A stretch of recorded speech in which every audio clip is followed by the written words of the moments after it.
일본 정부가 지난주 우리나라에 대한 추가적인 경제 보복 조치를 발표했습니다. 문재인 대통령은 일본 정부의 조치를 강한 어조로 비판하고 대응에 나섰는데요. 오승용 킹핀 정책 리서치 대표와 좀 더 자세한 이야기 나눠보겠습니다. 대표님 안녕하십니까? 네, 안녕하십니까? 네, 우선 일본이 화이트리스트에서 우리나라를 배제한 그 의도 어디 있다고 보십니까? 문재인 정부 들어 일본 대일 관계와 관련해서 세 가지 조치가 이루어졌습니다. 우선 한국과 일본 정부 간에 체결됐던 위안부 협정이 백지화되었고요. 두 번째로는 징용 판결과 관련해서 직전 대법원장이 사법농단이라는 이름으로 구속이 된 사태가 있었습니다. 네. 그리고 그 결과가 징용 위로금 판결과 일본 기업에 대한 위로금 배상을 요구하는 판결이었는데요. 네. 이러한 세 가지 조치에 대한 일본 정부의 강경 대응이 이번 화이트리스트 배제 조치라고 할 수 있을 것 같습니다. 네, 지난 금요일에 문 대통령이 맞대응 방안이 있다라고 말을 했거든요. 어떤 게 있을까요? 여러 가지 차원에서 접근할 수 있을 것 같은데요. 우선 가장 좋은 것, 갈등이 장기화되는 것은 바람직하지 않고 양쪽 모두 손해라는 거고요. 외교적 문제는 외교로 푸는 게 좋다라는 것. 우선 그런 대원칙 하에서 일본과 문제 해결을 위한 정치적인 문제 해결을 위한 특사를 파견하는 문제를 일단 고려해 볼 수 있을 것 같습니다.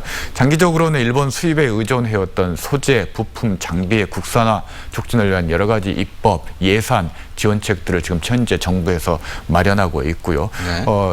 군사적 압박 그리고 한미일 동맹 체제와 관련해서 지소미아 폐기 문제를 비롯해서 여러 가지 맞대응 문제를 논의하고 있는 것으로 알려져 있습니다. 네, 그리고 방금 말씀하신 지소미아라고 하죠. 한일 군사 정보 교류 협정.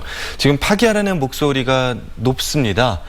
어떻게 예상을 하십니까? 우선 8월 24일이 시한입니다. 원래 이 협정은 90일 전까지 서면으로 협정 파기를 통보하지 않은 이상 자동 연장되도록 되어 있는데요. 네. 한국과 일본 간의 정보를 교류하는 협정이라고 보시면 될 것 같습니다. 일본은 위성, 이지스함, 지상 레이더, 조기 경보기, 해상 초계기 등을 통해서 수집한 영상 정보 등을 한국에 제공하고요.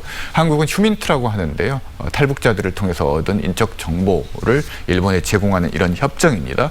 네. 정보의 양으로 보면 일본으로부터 받는 양이 우리가 일본에 주는 양보다 훨씬 많습니다만 상징적인 것은 한미일 군사 안보 동맹 체제를 상징하는 것이 이 협정인데 이 협정이 깨졌을 경우 이 한미일 군사 안보 동맹의 파기라는 위협이라는 그런 상황으로 갈 수 있다는 점이 상당히 심각하게 받아들여질 수 있다라고 할 수 있습니다. 네, 일본의 이번 조치가 강제징용 배상 강제 이행에 어떤 영향을 줄 것이라고 보십니까?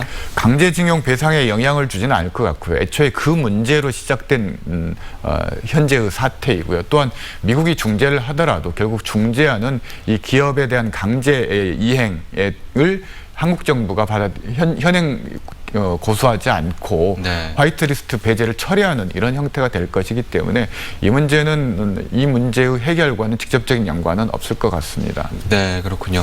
시민사회에서는 이번 일을 계기로 새로운 한일 관계를 정립해야 한다라는 목소리가 높습니다. 앞으로 어떻게 관계가 정립되어 가야 할까요? 예, 앞서 말씀드렸듯이 외교 문제는 외교로 푸는 것이 가장 좋은 것 같고요. 네. 이른바 김대중 오부치 선언이야말로 한일 관계의 가장 바람직한 이상적인 모델로 인정되고 있습니다. 그렇지만 그 이후에 정권이 바뀌면서 네. 이 김대중 오부치 모델에서 많이 이탈해 왔었는데요.